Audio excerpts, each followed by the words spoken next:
اعوذ باللہ من الشیطان الرجیم بسم اللہ الرحمن الرحیم اقرأ بسم ربک الذی خلق خلق الانسان من علق اقرأ وربک الاکرم الذی علم بالقلم علم الانسان ما لم يعلم صدق اللہ العظیم رب اشرح لی صدری ویسر لی امری واحلل عقدۃ من لسانی یفقہوا قولی۔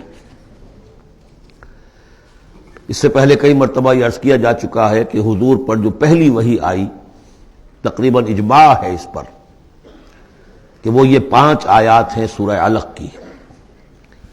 آپ کی عمر شریف جب 40 برس کے لگ بھگ ہوئی، حضرت عائشہ صدیقہ رضی اللہ تعالی عنہا کی ایک روایت میں یہ ساری چیزیں موجود ہیں، تو خلوت گزرنی محبوب ہو گئی، غور و فکر کا غلبہ ہو گیا۔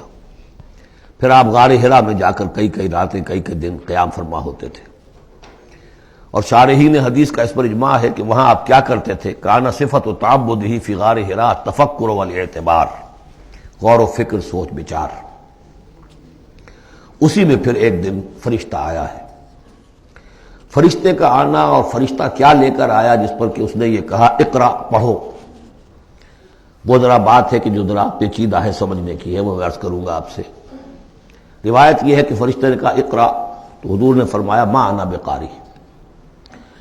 فرشتے نے اپنے ساتھ بھیچا لگا کر سینے کے ساتھ، پھر چھوڑ دیا، کہا کہو اقرا۔ حضور نے پھر کہا میں ما انا بقاری، تیسری مرتبہ پھر کیا، 3 مرتبہ کرنے کے بعد پھر یہ اقرا بسم ربک الذی خلق۔ تو اس میں میرے نزدیک وہ روایت صحیح ہے کہ یہ جو پہلی وحی آئی ہے یہ ما بین النوم والیقظہ، جبکہ آپ نیم بیداری اور نیم خوابیدگی کی کیفیت میں تھے، اور فرشتہ اس وقت ایک تختی پر لکھی ہوئی یہ آیات لے کر آیا تھا۔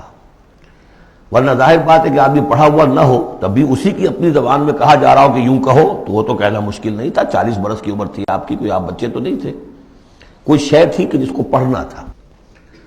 وہ جو پڑھنا ہے تو وہ اصل میں یہ اس عالم میں کہ جس کو آپ کہیں گے ما بین النوم والیقظہ، بیداری اور خواب کے بین کی کوئی کیفیت تھی جس میں کہ فرشتہ آیا ہے اور اپنی اصل ملکی شکل میں آیا ہے۔ اس لیے کہ پھر اس نے جب وہ بھی کوئی چیز لکھی ہوئی لایا ہے، روایتوں میں آتا ہے سونے کی تختی تھی جس پر یہ آیات لکھی ہوئی تھی، تو اس پر آپ نے کہا ما انا بقاری، میں تو پڑھا ہوا نہیں ہوں۔ اب بات اس کے ساتھ مطابقت رکھتی ہوئی ہے، لیکن پھر جو سینے کے ساتھ بھیچا ہے 3 مرتبہ، تو اس سے گویا کہ آپ کے اندر وہ استعداد پیدا ہو گئی، پھر آپ نے اس کو پڑھا۔ اور یہ میں یاد دلاتا ہوں کہ میں نے جب کہا تھا کہ جب دوسری وحی فترت کے بعد آئی ہے سورہ مدثر کی، تو حضور نے جب دیکھا تھا کہ اب یہ افق اعلیٰ پر یا افق مبین پر حضرت جبرائیل نظر آئے، کیسے پہچان لیا؟ وہی فرشتہ جو غار حرا میں آیا تھا، تو وہاں بھی وہ اپنی اصل ملکی شکل میں تھے، لیکن وہاں جو رؤیت حضور کو حاصل ہوئی تھی وہ پوری بیداری کی حالت کی نہیں تھی، ما بین النوم والیقظہ، یعنی کچھ نیم خوابی اور نیم بیداری کی کیفیت تھی، لیکن دیکھ لیا تھا حضرت جبرائیل کو ان کی اصل ملکی شکل میں اس وقت۔ لہذا پھر جب وہ پہاڑ سے اترتے ہوئے یا محمد کی صدا آئی، اور پھر آپ نے 2 مرتبہ تو ادھر ادھر دیکھا، کوئی نظر نہیں آیا، تو آپ کو کچھ خوف سا بھی طاری ہوا۔ پھر اچانک نگاہ اٹھی تو دیکھا کہ وہی فرشتہ کہ وہی کہ جو غار حرا میں آیا تھا، اس طرح ہے کہ آسمان زمین کے مابین افق پر، اور اس طرح سے ہے کہ پورا افق بھر گیا۔ تو یہ ہے اس کا پس منظر۔ اقرا بسم ربک الذی خلق، پڑھو اپنے اس رب کے نام سے جس نے پیدا کیا۔ خلق الانسان من علق، انسان کو پیدا کیا اس نے اس جوں کی طرح کی چیز سے کہ جو رحم مادر میں چمٹ گئی تھی۔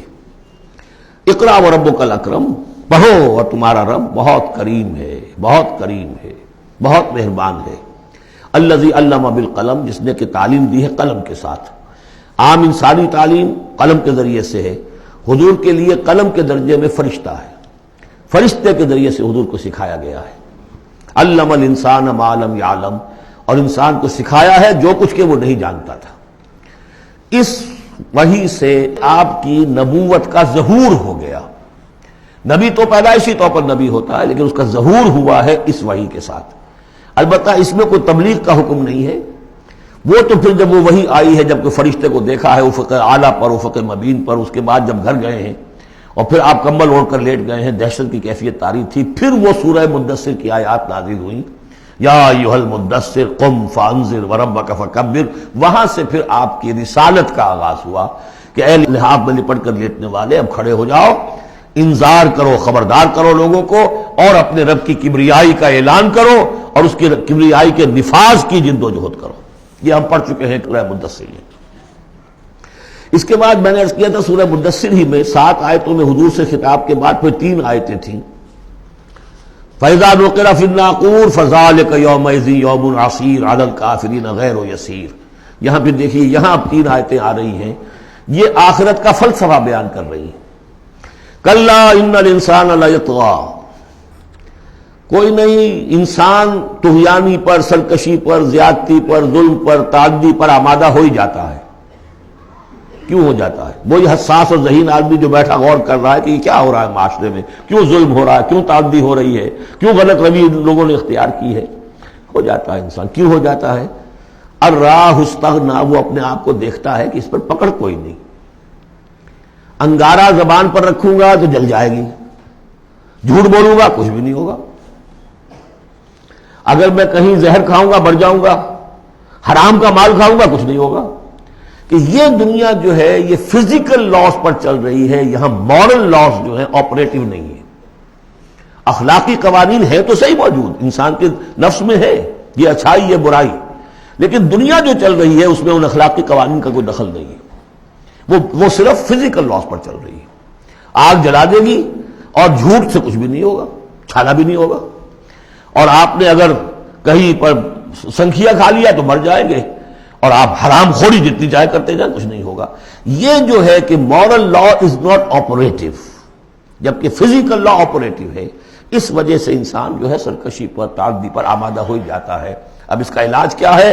ان الی ربک الرجعی، یہ عقیدہ کہ تمہیں اپنے رب کی طرف لوٹ کر جانا ہے، حساب کتاب ہوگا، جواب دہی ہوگی، یہ یقین اگر دل میں بیٹھ جائے تو سیلف سینسر ہو جائے گا اس کے اپنے اندر، کوئی کام ایسا نہ کروں جس کی جواب دہی نہ کر سکوں، جانا ہے۔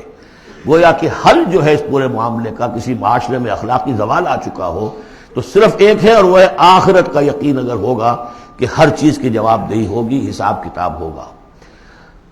جس نے کوئی ذرے کے ہم بدن نیکی کمائی ہوگی وہ اس کو موجود پائے گا، اور ذرے کے ہم بدن بدی کمائی ہوگی، فمن یعمل مثقال ذرۃ خیرا یرہ ومن یعمل مثقال ذرۃ شرا یرہ۔